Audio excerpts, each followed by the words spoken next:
Hi guys, and welcome back to my channel. Today is another bridal series episode and I am going to be sharing my full body hair removal guide, how I do it naturally at home and how you can do it at home. This method has been around for such a long time and I'm going to teach you guys how to do it safely at home, keep it effective, and also even if you aren't a bride, this is the perfect hair removal tool. So let's get started. So what I like to do is I actually make a sugar wax. Sugaring has been around for so long, like I'm sure Cleopatra used to use it too, and it is just the perfect thing because not only does it remove your hair, it actually pulls it out from the hair follicles, so it is gonna like decrease your growth over time, really just finish up the hair, like you won't get thick hair after a certain period of time.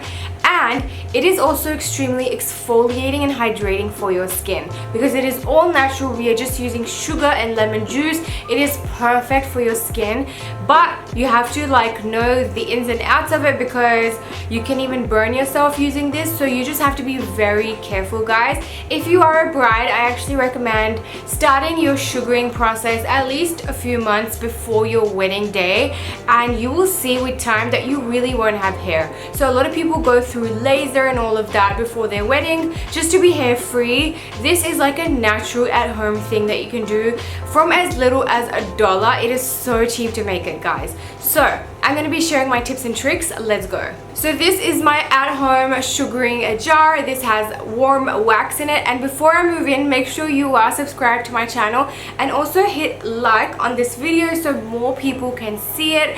And I just love sharing remedies from back in the days because, you know, old is gold. Like this stuff, I went to buy it the other day, like sugar wax, and it was 20 bucks for a little jar. So how to make it and how to get this consistency, it is actually super easy. You can actually play around with the quantity. I actually use 2 cups of sugar for my remedy, and I actually like to use white sugar.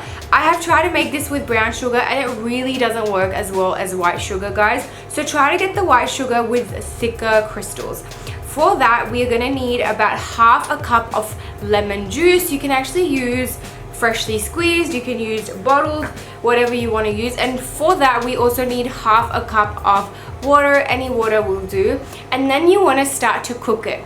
Now the way I do it is I actually cook it over time. I let it cook really slowly, and the reason I let that happen is because, you know, I just don't want to burn it, and you don't want to burn it. You don't want to cook it too fast. And for at least the first 10 minutes it was on really low heat and there were no bubbles, and I knew that it was going fine. Then when the bubbles start to come, you just really want to watch it and watch the color of the wax, guys. You don't want it to be turning brown straight away because then when it like, you know, hardens, it will harden too much. Please, guys, do not use it the day you make it, and that is usually because the wax is way too hot and you can burn yourself. And I, about 5 or 6 years ago, I also burnt myself because I was really impatient. So just wait till the next day, wax your legs the next day or whatever you want to wax.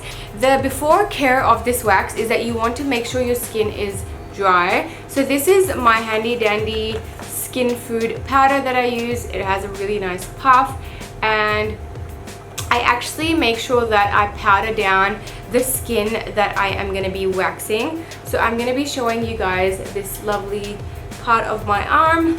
The rest of my arm is already waxed, and this is a multi-finish powder. This is the best thing. It smells like peach and I absolutely love it. So the wax is perfect if it is this consistency at room temperature. Please do make sure that it is not too hot. And what you want to do is you want to apply your wax on the direction of hair growth. So because my hair growth is like upwards, I'm just going to spread my wax out like that. One thing that is awesome is that you can actually use like a ball of wax for your entire arms or your entire legs, because this one just it doesn't really, it can keep going. I have it on my arm like that.